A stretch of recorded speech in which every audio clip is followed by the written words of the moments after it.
Okay, so here we are once again, and we have another Marvel Legends unboxing. It's been a while since we've done one of those. I think since February when I did all those Black Panther Wakanda Forever figures. And this is Wolverine from Deadpool and Wolverine. It's Hugh Jackman. Got a great likeness in there. I'm really excited to get this guy open. So, Wolverine was created in the early 1970s as a character to fight the Incredible Hulk, and Roy Thomas was the editor of the Incredible Hulk at that time, and Len Wein was the writer. And Roy Thomas really liked how Len Wein would write dialects, so he was really interested to see how Len Wein would handle writing a Canadian character, eh? So, so Len Wein, at the suggestion of Roy Thomas, created a Canadian superhero. The character was designed by John Romita, who was the art director at Marvel Comics at the time, and it was a story in which the Hulk was already fighting a legendary Canadian folk monster called the Wendigo, and he's up in Canada. So what better time to have the Canadian military deploy their own superhero against him? And Herb Trimpe was the artist on that one, who later would go on to draw Godzilla comics and GI Joe. Which of course is one of my favorite comic book series of all time. I'm going to go ahead and cut this tape real quick. And you know, uh, uh, he's probably my favorite Incredible Hulk artist of all. By the way, I feel like I should go ahead and mention this. It's June 22nd. I'm sorry, 26th. Sorry, 26th. I misspoke. Which is the birthday of my Aunt June. So longtime viewers of the channel, my Aunt June. I've mentioned her a few times. She'll oftentimes watch these videos and post a comment, and we're always happy to see my Aunt June. So I want to go ahead and say happy birthday to her, in case she gets to watch this video later. Uh, she knows that I said happy birthday to her in the video. So there we go. And everybody in the comments, go ahead and say happy birthday to my Aunt June and wish her a happy birthday. And I think she'll get a kick out of that. So it'd be a really nice thing to do for her. Anyway, getting back to my Wolverine story. So yeah, Wolverine is a character that was created because they needed a Canadian superhero, and around that time they were going to do the revival of X-Men, which the original X-Men comic had been canceled, but it was still running in reprints, and I guess it was doing well enough. They figured, why don't we give X-Men another shot? But rather than bring back all five of the original X-Men, they decided to have Professor X assemble a new team of X-Men, because part of the gimmick for that was they were going to be a team of international superheroes. So they would have superheroes from all over the globe, like Professor X in Giant Size X-Men #1. You see him traveling around the planet to various countries. He finds Storm in Kenya. He finds uh, Nightcrawler in Germany. Obviously, Banshee was from Ireland. Sunfire was from Japan. Thunderbird was a Native American. Colossus was from the Soviet Union at the time. Now it's just Russia, I guess. Uh, and hey, you know what? Len Wein was writing that issue, and I just happened to create a Canadian superhero over in the Incredible Hulk. So maybe Wolverine's a mutant. Sure, why not? So Wolverine wound up being brought into the X-Men because he was Canadian. You see where I'm going with this? So and that's not the end of it either. So in the X-Men, the original artist on the all new X-Men was Dave Cockrum, a very talented artist who had come over to DC, had done some work on Legion of Superheroes. Might be my favorite Legion of Superheroes artist.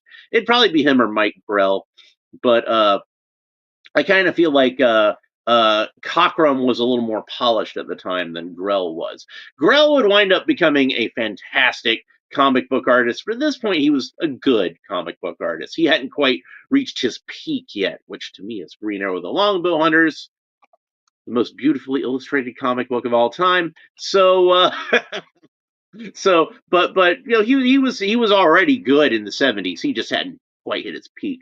Cockrum, I kind of feel like was already at his peak, and that was probably why he might be my favorite Legion of Superheroes artist. But he moved on over to X-Men, designed a lot of those characters, Storm and Cyclops, not Colossus, and he did kind of redesign Cyclops' visor. Nightcrawler was his kind of pet character. That was his favorite character that he'd ever created himself. He didn't quite care for Wolverine though. He thought Wolverine was a little too dark, a little too psycho. And him and Chris Claremont were planning on writing Wolverine out of the book. They were actually going to get rid of him. So, but Cockrum wound up leaving the book before those plans could come to fruition, thankfully, because the next artist that came on was John Byrne, who I think was an even better artist than Dave Cockrum. Like I love Dave Cockrum's X-Men stuff; it's fantastic stuff. But John Byrne was even better. He had like almost kind of like a diet Neil Adams kind of style at the time. And it's kind of like I think it was Todd McFarlane who was saying that he felt like his own style was just kind of like a knockoff of Arthur Adams, but people would take the knockoff Arthur Adams they could get once a month rather than the Arthur Adams they get every once in a while. So John Byrne was kind of like that at that time. We'll just start with the book a little more as we got into the 80s, and I kind of feel like he hit his peak in the latter part of the 1980s when he was working on Superman. I think was actually when he really hit his peak, but he was really good throughout the 70s and 80s too. And John Byrne was Canadian. So he comes onto the book and he finds out about their plans to write Wolverine out of the book. And he's like, no way am I letting you write out the only Canadian member of the team. He stays. And Byrne kind of adopted Wolverine and worked really hard to make Wolverine like the most popular character in the group, and he succeeded. Wolverine did become the most popular of the X-Men, so much so that when Byrne left the book and Dave Cockrum came back, yeah, he was stuck with him. There wasn't anything he could do about it. Wolverine stayed. Now, that having been said, when the X-Men first appeared in animation, it would have been in the 1960s in the Submariner cartoon. But the first time I would have seen them in animation would have been in the 1980s when the all-new X-Men were featured on Spider-Man and His Amazing Friends, and that included Wolverine. And Wolverine, now I hope you see where I'm going with this. Wolverine on Spider-Man and His Amazing Friends was voiced by an Australian. Now, why did they change Wolverine from Canadian in the comic book to Australian on Spider-Man and His Amazing Friends? I don't know for certain. I've never read any official reason given by anybody working on the show, but I have a couple of theories that both might be true. They're not mutually exclusive, but I don't know for certain. Just the theories that happen to fit the facts. And Wolverine, like I said, in the comic book was supposed to be Canadian, but like Australia was like really popular in the United States in the 1980s. And don't ask me why. I don't know what it was that caused the explosive popularity of the continent slash country of Australia in the 1980s. And obviously, Australia is a great country, and I love Australia. Like, and I got fans in Australia. I got friends in Australia. So shout out to everybody in Australia that watches this show, like glad to have you here. Bobby Wald is here, and he says, I don't know why, but Deadpool's arms are so skinny in that wave. Well, I never actually found the Deadpool figure. I didn't get Deadpool. I did get Wolverine, which if I was only going to get one figure from the Deadpool Wolverine movie, Wolverine would have been the one I would have wanted. So as much as I like Deadpool, Wolverine is like, I've been a fan of Wolverine since I was a kid. Hey, I got my Wolverine shirt, wore it just for the occasion. So yeah, they were gonna make Wolverine Australian when they were working on the first X-Men cartoon. And that was the one that we've seen the pilot of that. It's called Pride of the X-Men. You can find it on YouTube if you haven't seen it before. But Wolverine had an Australian accent on that show. And in fact, they were actually going to redo Wolverine's background in the comic. They were going to retcon it so that Wolverine would be half Australian in the comic book to explain why he had an Australian accent in the cartoon. Now, nobody ever picked up the cartoon. They only made that one pilot episode of it. So they never got around to doing that in the comics, thankfully.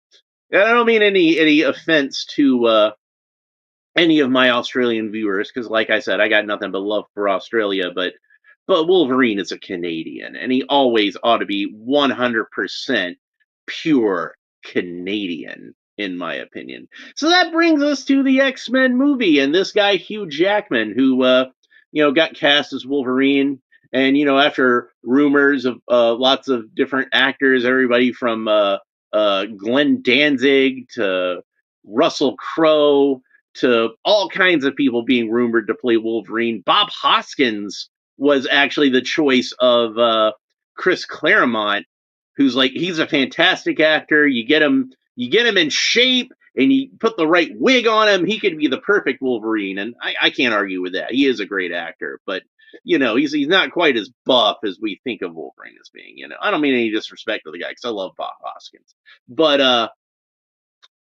yeah, so who wound up getting cast as Wolverine? Whose name would be etched in the firmament of Hollywood forever as the actor to bring the most popular X-Men to life? None other than Dougray Scott. And I know what you're thinking right now. You're thinking, who the hell is Dougray Scott? Well, Dougray Scott, at that point, the thing that he'd been most famous for was he was in Drew Barrymore's Cinderella movie Ever After. He played the prince in that, and I didn't have anything against this guy as an actor. I thought he was a pretty good actor, but I did not see him as Wolverine necessarily. You know what I mean? Like, because that was the only thing I'd seen him in. So I hadn't really seen him in anything where I'm like, oh yeah, this guy would be a good Wolverine. So he was gonna play Wolverine, but it didn't work out because he was also at that time filming Mission Impossible 2.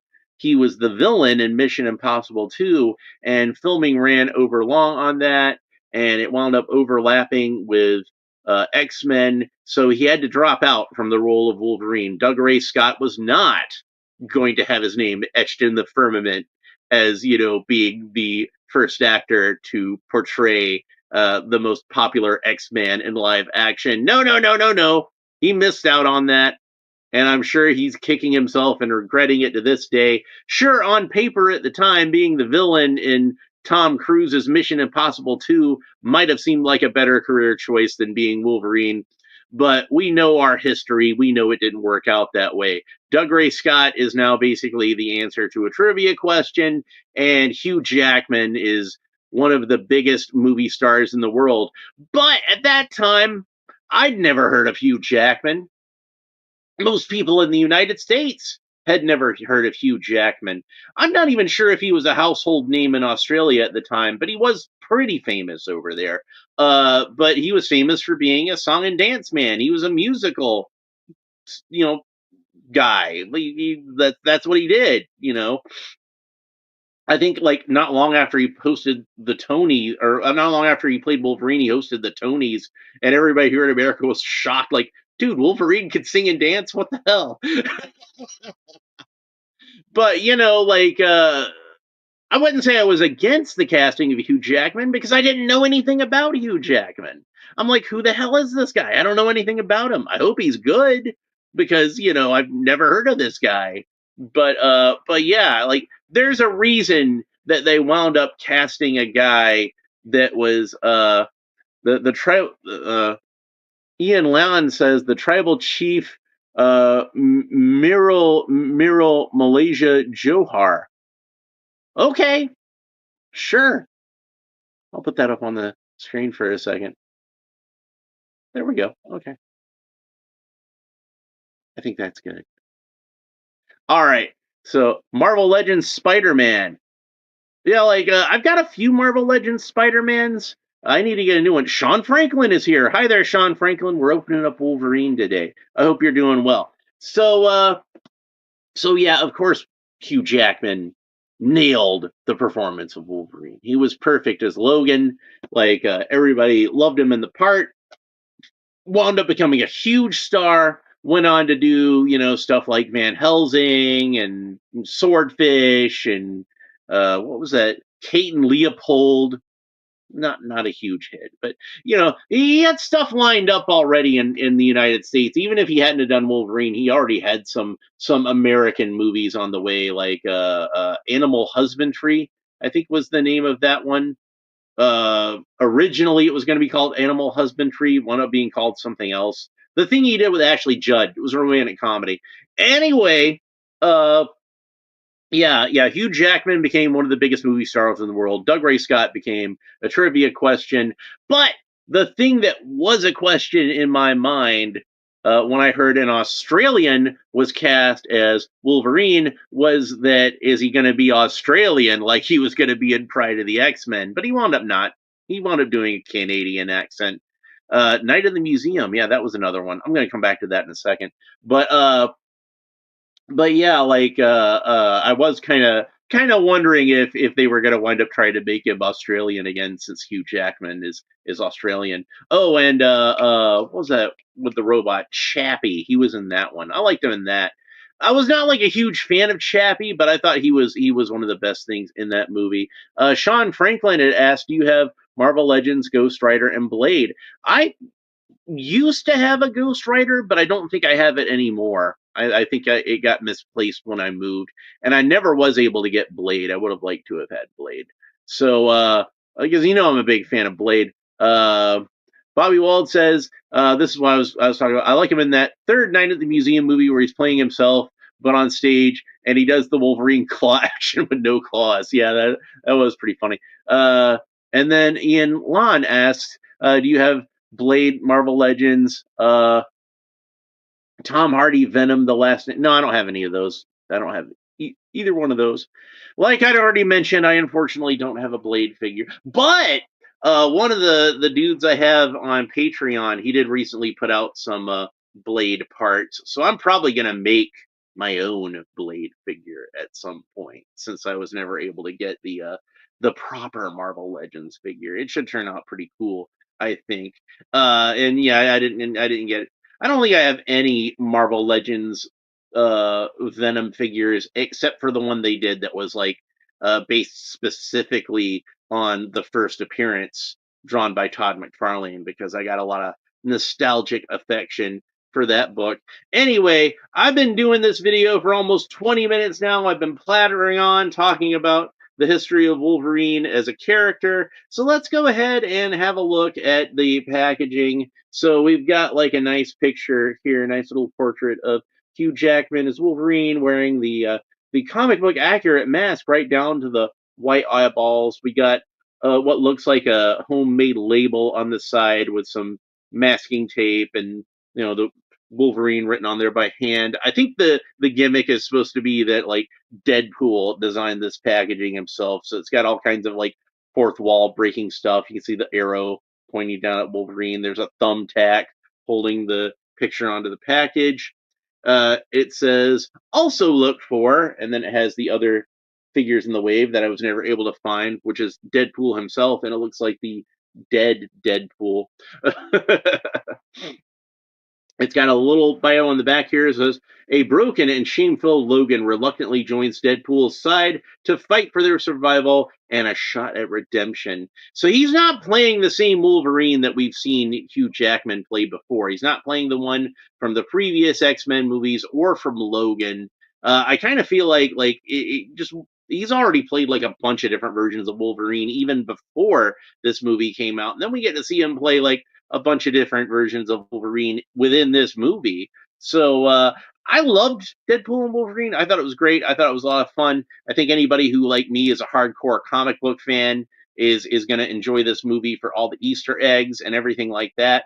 I kind of wonder how a layman might enjoy it. Like if I showed it to my mom, would she even get it? Like I kind of think like probably not. But oh yeah, and here's what the top looks like with the Deadpool face with Wolverine claw marks over it. There's what the bottom looks like. Let's go ahead and open them up. All right. And I've been sitting on this figure for a while, so I've been waiting to open him up. And I've teased him a few times, but yeah, I'm ready to get him open. Here's the insert inside looks like, and again looks like it was designed by Deadpool himself with lots of little drawings there, and snicked rainbows and unicorns, and like Deadpool riding a unicorn is not as family friendly as it might seem. So it's kind of funny that they put that onto the action figure package. And Ian says, Marvel Legends Venom Let There Be. So yeah, like if I find one, I might buy it, but I haven't found one. Let's go ahead and get the stuff out of the package. First of all, we have the unmasked Wolverine head. Excellent likeness of Hugh Jackman, and he's got that kind of spiky hair like Wolverine had in that particular movie. A lot of good paint details on here. He's got like some stubble here on his chin, and looks like some kind of gray smudges where like he's been in a fight. It's got to be smudges. It can't be bruises because Wolverine would have already healed. And then we got some extra hands over here, just in case you want to have Wolverine without the popped claws. So let's go ahead and have a look at those real quick. And this was the first time they tried to give him the proper yellow and blue costume in the movie. Up to this point, Wolverine usually just wore street clothes, or if he did wear a superhero costume at all, it was just kind of a generic black leather X-Men outfit usually. They did try to give him like sort of a spandexy sort of outfit in Days of Future Past, which is ironic because in the comic book of Days of Future Past, he just wore street clothes. But you can see it's got the little silver housings on there that his claws are supposed to pop out of. There we go. And it's even got like the little holes in there. I don't know how well you can see that if I can get it to focus. But they do this weird thing that they do with superhero gloves a lot of the times in the movies where it can't just be like a solid blue glove. They got to put like little random yellow patches on it now for whatever reason. Like I first noticed that in the first Avengers movie with Captain America, and they just had like these random blue stripes and things on his gloves, and I'm like, just give him red gloves. We don't need to have the blue parts on there. So here we go with Wolverine out of the package, and right out of the package, you see the hands he's got on there. He's got the claws. He's ready to do some slicing and dicing, ready to go into berserker mode.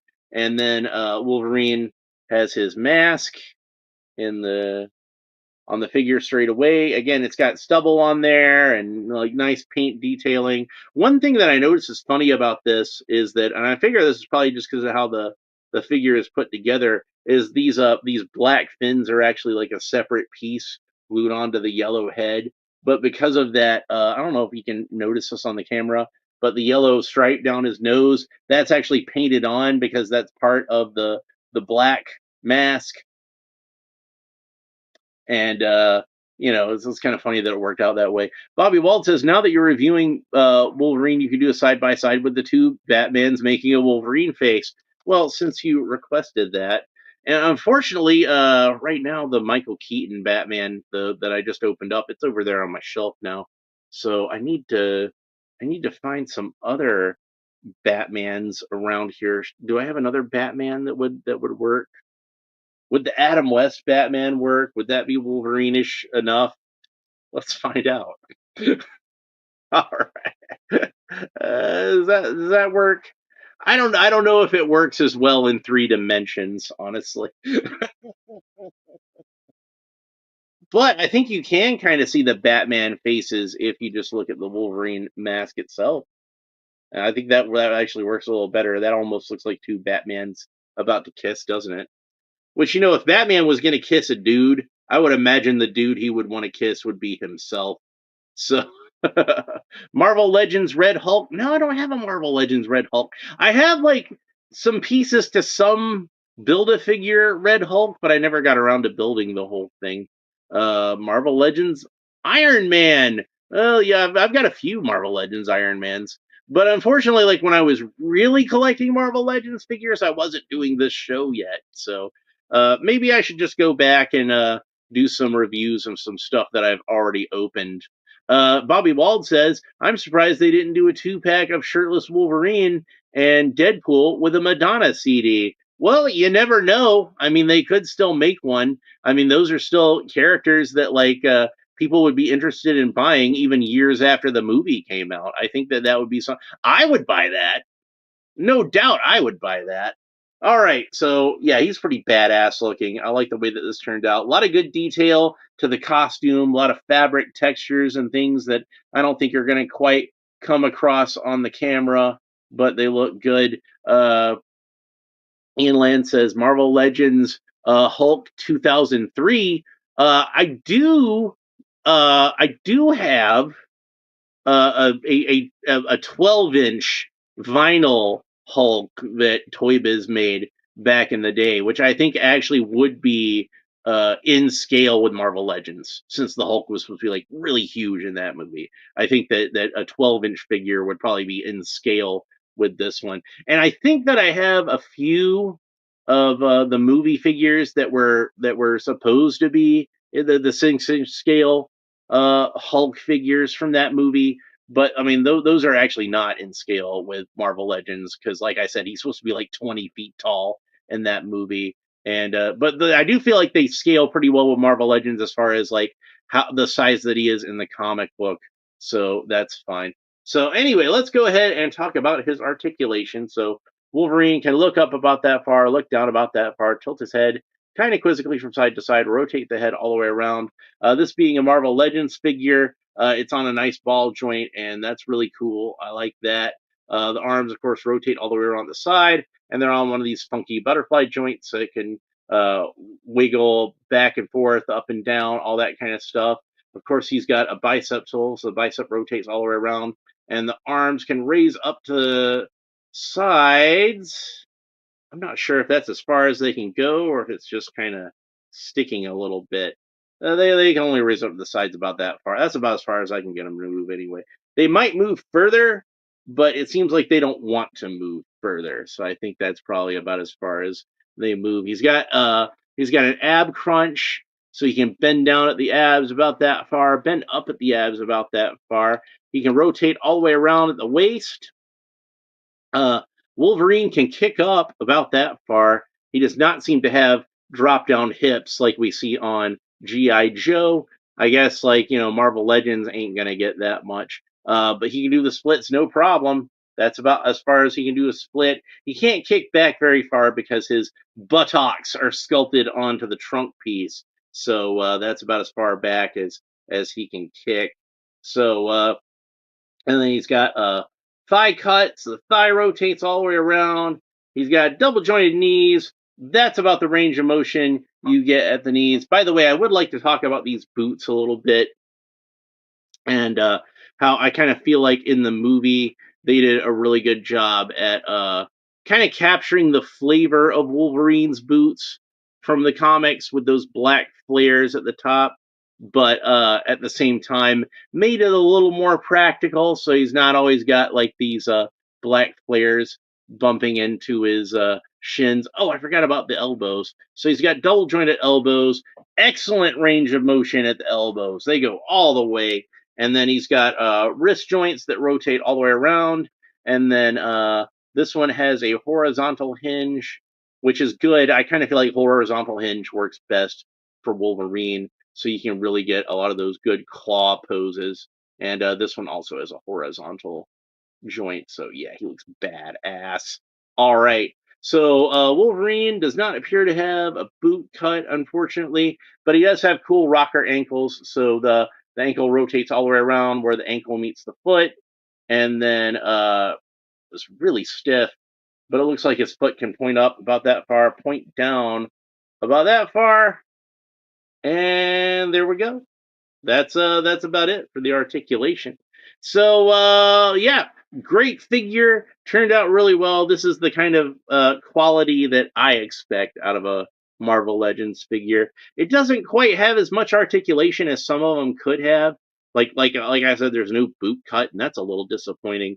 But not every Marvel Legends figure has a boot cut, and I guess they figured that would interfere with the sculpt. But I kind of feel like they could have literally put the boot cut in between the blue and the yellow there. That blue could have just been a separate piece and could have rotated around. But whatever. Maybe they just didn't want it to interfere aesthetically with that black stripe on the pants leg.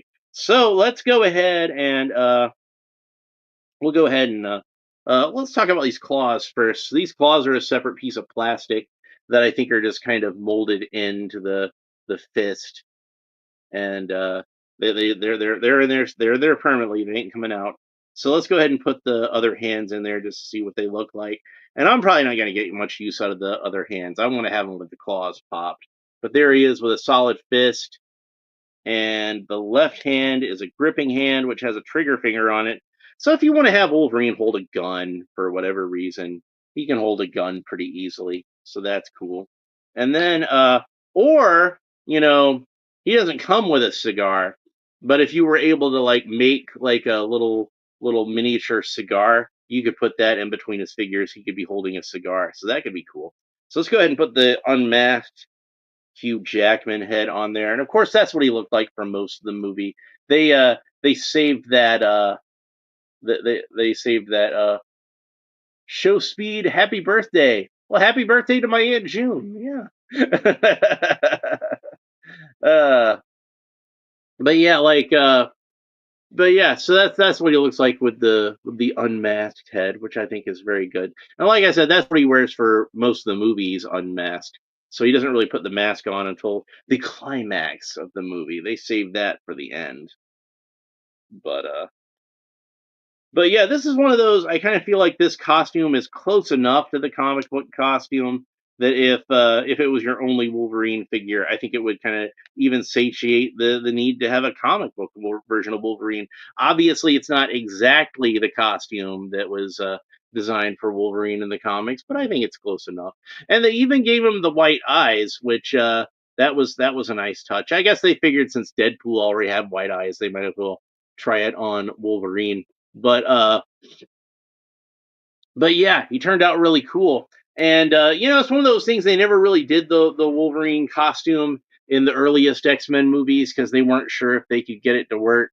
But and maybe they were right. Maybe they wouldn't have been able to pull it off back in 2000, but they certainly were able to pull it off when they got to Deadpool and Wolverine. And I think I think they did a great job.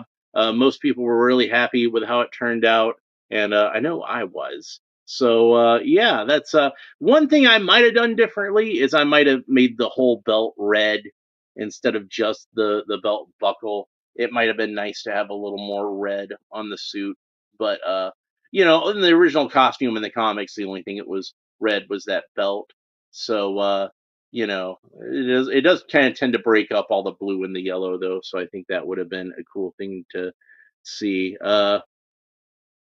Bobby Wald says we need all the Hugh Jackman different versions: Patch, Age of Apocalypse, Teeny Tiny Wolverine, and the Cavalrine would be cool. That's another one that I have a model of that to do for the 3D printer, but I haven't gotten around to it. Is the Henry Cavill Wolverine. So I would like to make that figure at some point. But yeah, I would like to see every variation of not even just every variation of Wolverine from this movie, but I'd like to see Marvel Legends versions of the ones they didn't get around to, from previous X-Men movies, like his uniform from the first X-Men, the uniform from the second X-Men. Yes, they are different. Uh like him in some street clothes, wife beater, the leather jacket, all that kind of stuff. The Age of Apocalypse outfit, pretty much, yeah. Just put Wolverine into every outfit that he ever wore, and they would sell. They would sell. Those would sell. Wolverine's a popular enough character that people would buy an action figure of. Here's what Wolverine looked like in a movie that came out like 25 years ago, and people weren't even that crazy about this outfit at the time, but they'll still buy it now. Now, granted, there are Marvel Legends scale figures like Toy Biz made and stuff like that, but a lot of those I kind of feel like don't fit in as well with the more modern style of Marvel Legends. Just because of like how advancements have been made in terms of like sculpting and painting and articulation and things like that. And those are great figures for the time, and they're still pretty good figures today. But I think that Hasbro could actually make the figures even better if they made them today. So yeah, good. And not just Wolverine. Go back and do like all the X-Men characters. Do Storm and Professor X and Jean and Cyclops and Rogue. Like let's get all of them done. Hell, why not go back and do the 2000s Fantastic Four? Like do like Chris Evans Human Torch, and they should do Chris Evans Human Torch from Deadpool and Wolverine too. But I'm talking like from the old Fox movies. Do him and Michael Chiklis is the Thing, and Jessica Alba is the Invisible Girl, and Ian Grufford is Mr. Fantastic. I think those would be really cool to see. So and they could go back. Hell, do the Ang Lee Hulk like we were just talking about, or the Edward Norton Hulk. Like I kind of like seeing all these old characters come back. Anyway, that's it for this episode. I hope you enjoyed it. Since it was a long time coming, it took a while for me to finally get around to Wolverine, but we got him taken care of now, and he did not disappoint, did he? I'm really impressed with this figure, and I hope you enjoyed seeing me talking about it and the character in general. So why don't you let me know what you think about this figure and the character in general? Leave a comment down below and tell me how you think this Wolverine figure stacks up against the rest. And is it one that you're fortunate enough to have in your collection? And do you appreciate it as much as I do? Or do you think that they could have done a better job with it? And if so, how could they have done a better job with it? And also, make sure that you like, subscribe, all the fun YouTube stuff down below. And that's pretty much it. Happy birthday again to my Aunt June whenever she sees this. I hope she does. And we'll talk to you next time. Bye.